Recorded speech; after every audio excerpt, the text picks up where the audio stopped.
Hi, I'm Bob. This is Sports Novels. And that is Nils van der Poel. As you can see, he has won 2 Olympic gold medals. And today I'm going to tell you the story about his remarkable career. This is the guy who quit his sport for 2 years to do military service, because he felt that his life was too boring. And then he came back and was seen jogging in a denim shirt. And once he biked for 6 hours just to eat a kebab. And after that, he started breaking world record after world record. He's from the Netherlands. Oh, sorry, wrong flag.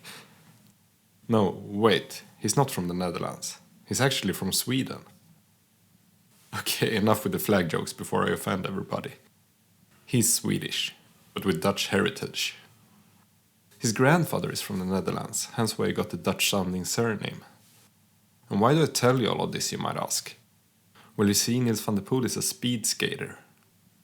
And now you might think to yourself, oh, is that the sport where a bunch of people skate around the ice, everybody crashes, and then Stephen Bradbury wins in the end? Nope, that sport is performed on a much shorter track, giving it the appropriate name of short track speed skating. This is speed skating, or long track speed skating for confused people. The track is 400 meters long, and you race individually, but the track is divided into 2 lanes, so that 2 people can race at the same time. The distances you can compete in vary from 500 meters all the way up to 10k, and that's these many miles for all my American friends out there. I don't dare to make a joke about their flag. Anyways, speed skating is a sport which is basically owned and controlled by the Dutch. If we take a look at all the Dutch medals from the Winter Olympics through the years, we can see that they're quite good at speed skating, and not so good at short track, or any other winter sport for that matter. And looking at the 2014 Winter Olympics, they basically cleaned the house in speed skating. So it is probably thanks to his Dutch grandfather that Nils van der Poel discovered the sport in the first place. But he is actually born and raised in Sweden. More specifically in Trollhättan, a town of roughly 50,000 people. In Sweden, that would be considered a city, but I don't think people from bigger countries would agree. Trollhättan is actually most famous for being the hometown of Clark Olofsson. He was an infamous criminal in Sweden during the 70s and the 80s, and there's even a Netflix series based on his life. He's actually the guy behind the Stockholm Syndrome. Basically, he became involved in robbing a bank in Stockholm, and then one of the hostages fell in love with him. Or so the legends say. Okay, I know this is exciting, but we're getting a bit sidetracked here. I guess what I'm trying to say is that Trollhättan isn't notorious for being a speed skating mecca. But despite that, Nils van der Poel was a huge talent coming into his senior career. He competed in the 2 longest disciplines of 5k and 10k, and he actually won the Junior World Championship in 5k in both 2014 and 2015. Straight off to aim for the Olympics then? Nope. Right after his second gold medal in 2015, Nils van der Poel decided to retire. I was 18 years old, and the only thing I did was to go to school and skate. I just wanted to do stuff that other boys my age did, he said in an interview. And instead, he decided to join the army. Because that's what other boys in Sweden do. But after just 3 months of military training, his motivation for ice skating suddenly came back. I guess the army does that to you. He decided to pick up his career again, and this time he aimed for the 2018 Winter Olympics. But he didn't have the best results coming back. He finished 8th in the 10k race during the World Championship in 2017, and in the 2018 Winter Olympics he finished 14th in the 5k race. And then he disappeared. Again. In the summer of 2018, Nils van der Poel declared that he was going to take another break from ice skating to join the army again. And this time he was going to do it in a regiment which involved skydiving. In another interview, he has said that this was all part of a plan to come back stronger, aiming for the World Championship in 2021 and the Olympics in 2022.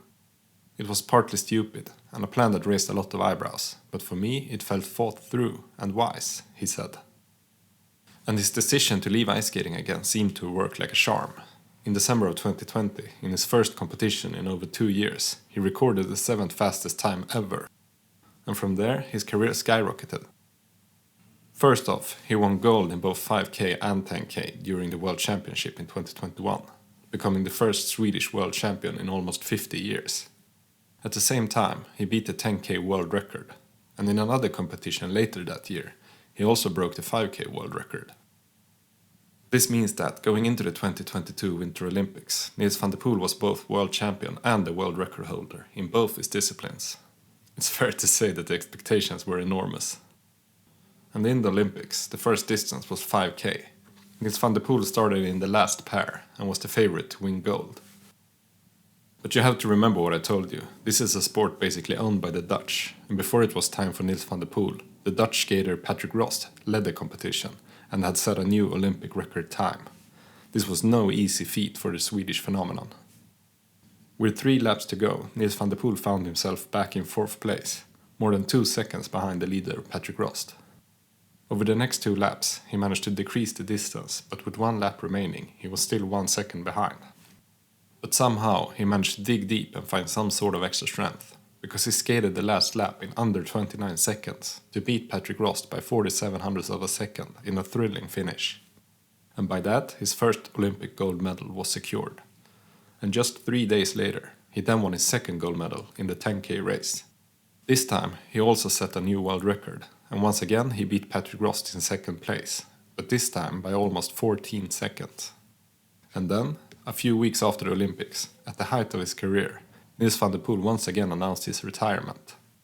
He said that he had done everything he wanted to do and that it was time for him to pursue other challenges in life, and it's hard to disagree with him.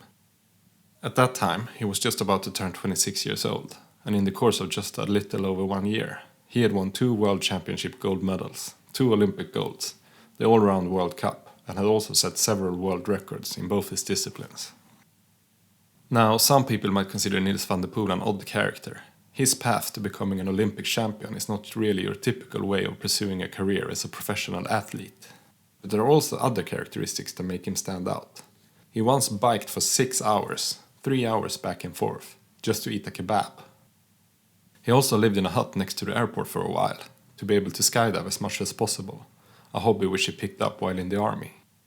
And once he was supposed to do an interview where he was going to jog next to the reporter, and he turned up to the interview in a denim shirt, eating saffron rolls. This should give you a small glimpse into his extraordinary training routine. But make no mistake, Nils van der Poel is a training freak. After winning the Olympics, he published a manifesto including his workout journal to the public. His reasoning behind it was that he wanted to help develop the sport further, and he hoped that it would help other people be able to beat his world records.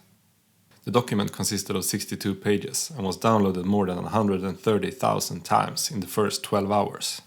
In the manifesto, you can read that during pre-season, an ordinary week could consist of 6 or 7 hours of low-intensity biking per day, resting only during the weekends. He also wrote that motivation was key for him to be able to cope with the massive amounts of training, and sometimes that motivation came from allowing himself to enjoy a beer, or 8, like any other 25-year-old, as he put it. He also let people know that his diet wasn't his biggest focus. And when the manifesto was finished, for good measure, he also gave the first printed copy to Patrick Rost. At the time of telling this story, it has been almost 2 years since Nils van der Poel won the Olympics and decided to retire for good. It's unlikely that he will ever compete on the highest level again, but you can never be sure. He is still only 27 years old, and as he has shown time and time again, with this guy, you'll always have to expect the unexpected. Okay, thanks. Bye.